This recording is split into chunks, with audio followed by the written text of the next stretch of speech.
Hello everyone, welcome back to my new vlog. कैसे हैं आप सभी? आई होप आप सभी अच्छे होंगे और मैं भी ठीक हूँ।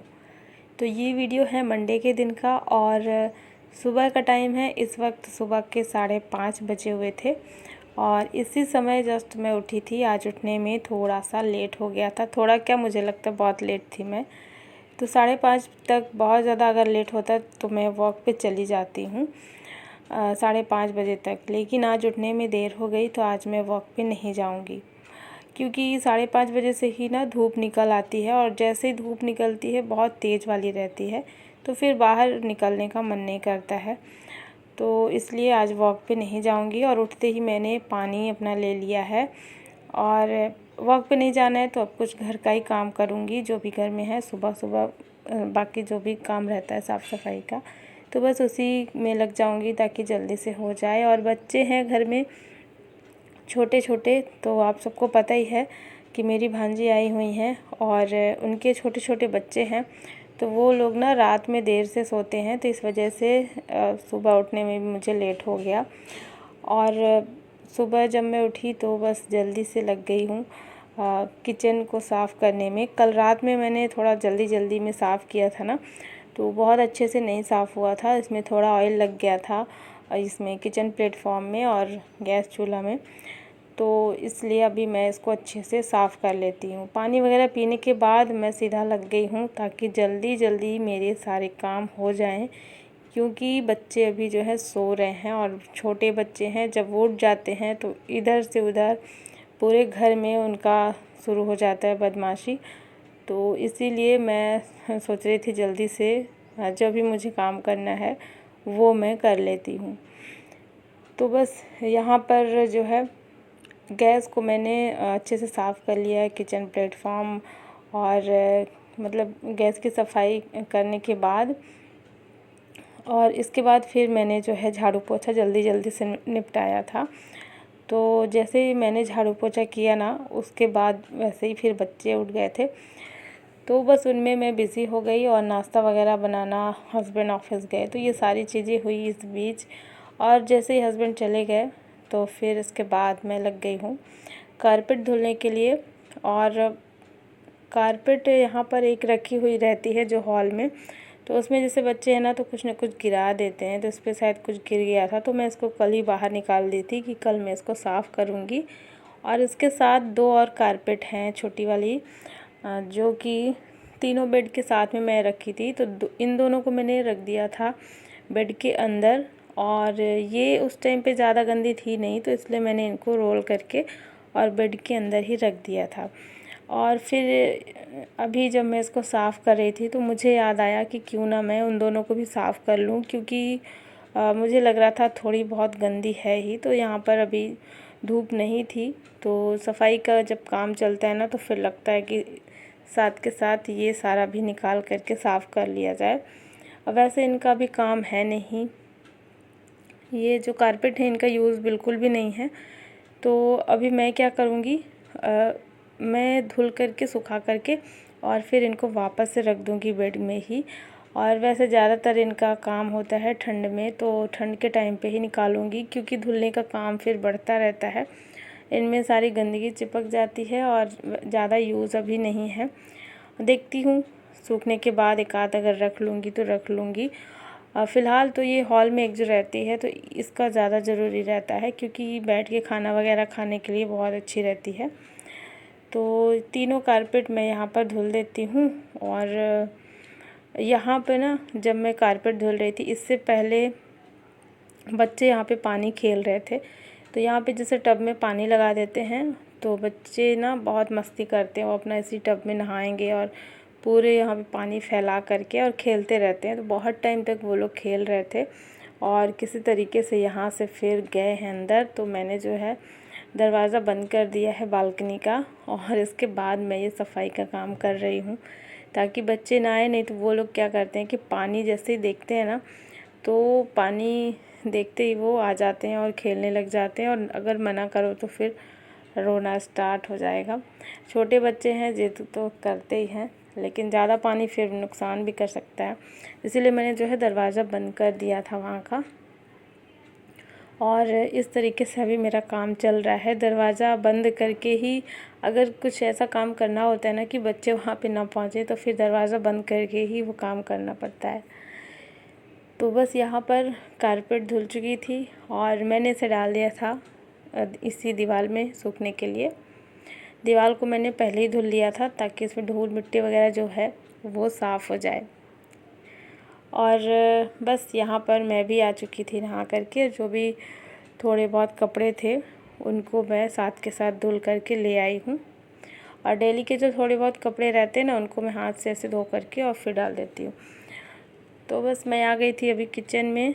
और ये देखिए यहाँ पर ना सुबह मैंने सब्ज़ी बनाई थी, तो सब्ज़ी जो है ख़त्म हो चुकी है। थोड़ी सी बस बची हुई है क्योंकि सबने नाश्ता कर लिया है। सब्ज़ी और रोटी बनाई थी मैंने। और इधर कुछ बर्तन जो भी थे नाश्ते की वो सब भी धुल चुके थे। और किचन का सारा काम लगभग साफ़ सुथरा ही था। बस अभी मुझे लंच की तैयारी करनी है। तो अभी मैं बनाऊंगी दाल। सबसे पहले दाल रख दे रही हूँ और जब तक दाल पकेगी तब तक मैं मक्खन निकालूंगी। और फिर से मुझे आज कढ़ी बनानी है और इस टाइम पे ना बहुत जल्दी मैं कढ़ी बना रही हूँ। गर्मी के टाइम पे ना कढ़ी बहुत अच्छी लगती है। और सबसे अच्छी बात है ना, घर में जो बच्चे आए हैं उनको बहुत पसंद है, क्योंकि बच्चे ना अक्सर खाना नहीं खाते हैं। तो फिर उनको जो पसंद होता है ना, फिर वो उनको खिलाओ तो ज़्यादा बढ़िया है। क्योंकि कुछ भी खाएं, मतलब घर का खाना उनको खाना चाहिए। तो बच्चे कढ़ी चावल वो बहुत खाते हैं, मतलब बहुत पसंद है उनको। तो इसलिए मैं आज कढ़ी चावल ही बनाऊंगी और मुझे भी पसंद ही है, मुझे तो बहुत ज़्यादा पसंद है। तो यहाँ पर बस मक्खन जो है वो निकाल लेंगे। मलाई भी आजकल बहुत जल्दी इकट्ठी हो जा रही है, क्योंकि ना ये जो दूध आता है ना, ये लगभग 1.5 लीटर है। तो इसमें मलाई भी काफ़ी ज़्यादा पड़ जाती है और बहुत अच्छी मलाई निकलती है, काफ़ी मोटी रहती है। बफेलो मिल्क है ये, तो इस वजह से इसकी जो मलाई है ये भी काफ़ी ज़्यादा मोटी रहती है, रोटी की जैसे। तो लगभग 5-6 दिन के बाद जो है ना, ये वाला बर्तन फुल हो जाया करता है, जिसमें मैं मलाई इकट्ठी करती हूँ। और इससे बड़ा बर्तन मैं रखती नहीं हूँ फ्रिज में, क्योंकि फिर उसमें बहुत ज़्यादा आ जाएगा। और मलाई से मक्खन अगर निकालना है तो 1 हफ्ते तक में निकाल ही लेना चाहिए। नहीं तो इसकी वजह से क्या होता है कि फ्रिज में अजीब सी स्मेल आने लगती है और बाकी और रखी हुई खाने पीने की जो चीज़ें हैं उनमें काफ़ी ज़्यादा इसकी स्मेल फैल जाती है। तो इसलिए मैं कोशिश करती हूँ कि मैं 1 हफ्ते में निकाल लूँ। और वैसे भी इसका जो ढक्कन है ना, थोड़ा सा एयर टाइट है, तो इसमें ज़्यादा स्मेल वैसे फैल नहीं पाती है। तो फ़िलहाल अभी यहाँ पर ये बर्तन हो चुका था फुल और इसका मैंने जो है मक्खन निकाल लिया है। और मक्खन निकालने के बाद मैं हमेशा क्या करती हूँ कि जिस बर्तन में मक्खन निकालती हूँ उसमें डाल देती हूँ पानी। और जैसे अभी गर्मी का मौसम है तो ठंडा पानी डाल देते हैं, और अगर ठंड का मौसम है तो नॉर्मल पानी डालते हैं। तो मैंने इसमें मटके का पानी डाल दिया है और फिर उसको धुल दिया है। तो उसमें जो भी मक्खन के अंदर जो भी छाछ रहता है ना, वो धुल जाता है। तो फिर घी बहुत अच्छा बनता है और जल्दी से पकता है, तो ज़्यादा गैस भी नहीं यूज़ में होती है। और इसके बाद यहाँ पर मक्खन को रख दिया पकने के लिए साइड में। और यहाँ मैंने जो है बेसन का घोल बना लिया है और मैं अभी बूंदी बनाने वाली हूँ। तो बूंदी की कढ़ी मैं ज़्यादातर बनाती हूँ क्योंकि सबको वही पसंद आती है। और कभी कभी पकौड़ी की बना देती हूँ, लेकिन पकौड़े खाने का मन नहीं था। बच्चे बोले मम्मा बूंदी की ही बनाइएगा, क्योंकि सभी को ये ज़्यादा पसंद आती है। तो बस मैं यहाँ पर जल्दी से बूंदियाँ बना लूँगी। और थोड़ा सा बेसन मैंने घोल लिया है, इसमें मैंने कुछ भी ऐड नहीं किया है, ना तो हल्दी ना तो नमक, कुछ भी नहीं डाला है। सिंपल सा घोल तैयार कर लिया है गाढ़ा। और फिर इस तरीके से तेल गरम करके और इसमें करछी के हेल्प से इस तरीके से बूंदियाँ बना लेंगे। और जब भी हम बूंदी बनाते हैं ना, तो जिस करछी से बूंदी बनाते हैं तो उसको फिर अच्छे से साफ़ कर लेते हैं, फिर दोबारा उसमें बनाते हैं तो ज़्यादा अच्छी बूंदी बनती है, गोल गोल जैसे मार्केट में मिलती है, बिल्कुल वैसे ही। तो बस यहाँ पर बूंदी मैं बना करके निकाल लूँगी। और 5-6 बार मैंने इसमें बनाया है, तो मतलब जितना अभी के यूज़ में है, अभी जितना लगेगा ना उतना ही मैं बनाऊँगी। इससे ज़्यादा नहीं बनाऊंगी, बनाकर रखती भी नहीं हूँ मैं, क्योंकि फिर वो वाला टेस्ट नहीं रह जाता जो ताज़े में रहता है, तो इसलिए रखने का कोई फ़ायदा नहीं है। तो थोड़ा सा ही मैं बनाऊंगी, ज़्यादा नहीं बनाऊंगी। तो देखिए यहाँ पर बूंदी जो है बन गई, इसको मैंने निकाल लिया है। और इसी कढ़ाई में थोड़ा सा और तेल डाल देंगे। सरसों के तेल से मैं कढ़ी छौंकती हूँ, बहुत अच्छा टेस्ट आता है। और मैंने इसमें मेथी दाना डाल दिया है आधा चम्मच, और 1/4 चम्मच जीरा और आधा चम्मच राई, और फिर इसमें डाल दिया है लहसुन, हरी मिर्च और करी पत्ता। और जैसे ही चीज़ें फ्राई हो जाए अच्छे से, तो फिर इसमें डाल देंगे बेसन और मट्ठे का घोल। तो बेसन में मैंने छाछ को ही घोल करके अच्छे से, मतलब पतला घोल बना लिया था, और इसमें थोड़ा और एक्स्ट्रा पानी ऐड कर दिया है, ताकि ये जब पके तो बहुत ज़्यादा गाढ़ा ना हो। और इस तरीके से फिर इसमें डाल देंगे हल्दी पाउडर, और जब ये उबलना स्टार्ट हो जाएगा तब इसमें नमक डालेंगे। तो बस यहाँ पर जो कढ़ी है ना वो बन गई है। तो बस यहाँ पर जो मक्खन था वो भी पक गया है और घी तैयार हो गया है बन करके। उसको मैंने जो है धीमी आंच पे रख दिया था, तो थोड़ा सा वो अच्छे से पक जाएगा। उसका कलर बहुत ज़्यादा मैं चेंज नहीं करती हूँ, हल्का सा गोल्डन कलर आता है तभी मैं बंद कर देती हूँ।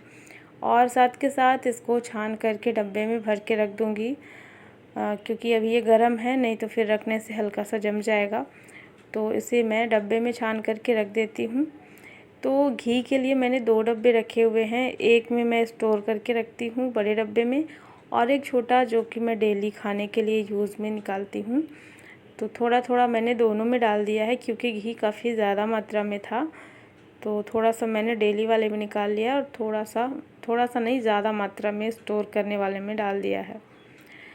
तो बस यहाँ पर घी को भी रख दिया है, और साथ ही साथ यहाँ पर बन गई है रोटियाँ, और लंच जो है तैयार हो गया है। और यहाँ पर जब मैं ये सारा काम कर रही थी अपने किचन में ना, तो कैमरे के पीछे सब लोग खड़े हुए थे, तो यहाँ पर ना बच्चों की बदमाशियाँ भी चल रही थी। मेरा ट्राइपॉड हिलाना, और मतलब मना करने के बाद भी बच्चे ना बहुत बदमाशी कर रहे थे। और साथ ही साथ मेरी भांजी भी यहाँ पे खड़ी हुई थी, और कल के वीडियो में कमेंट आया था कि ये आपकी भांजी हैं कि आपकी माँ, आपसे बड़ी लगती हैं। तो मैंने आपको पहले ही बताया कि ये मेरी भांजी हैं, फिर माँ लगती है मेरी, ये सोचने वाली कोई बात ही नहीं है कि ये मेरी माँ लगती हैं, कैसे आप सोच लिए। और उम्र में बड़ी लगती हैं, तो बड़ी लगने का मतलब ये तो नहीं है ना कि ये मेरी माँ लगती हैं।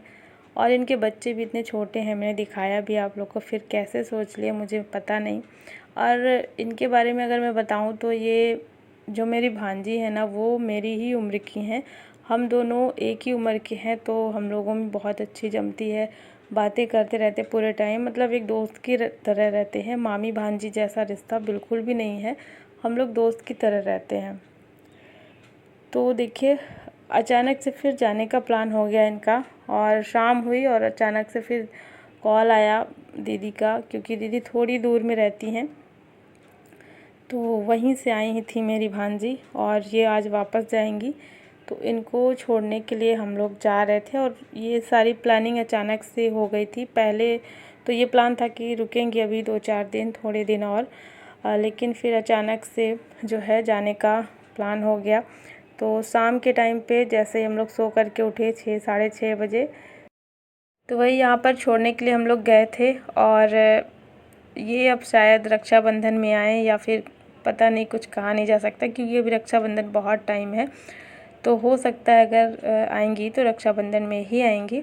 और इसके बाद हम लोग जब घर पे आए ना, तो इतना ज़्यादा ख़राब लग रहा था, क्योंकि छोटे छोटे बच्चे थे, 4 दिन ये रुके हुए थे, और जैसे ही चले गए ना पूरा सन्नाटा सा छाया था, बहुत रोना आ रहा था, बहुत ख़राब लग रहा था, घर में घुसने का मन नहीं कर रहा था।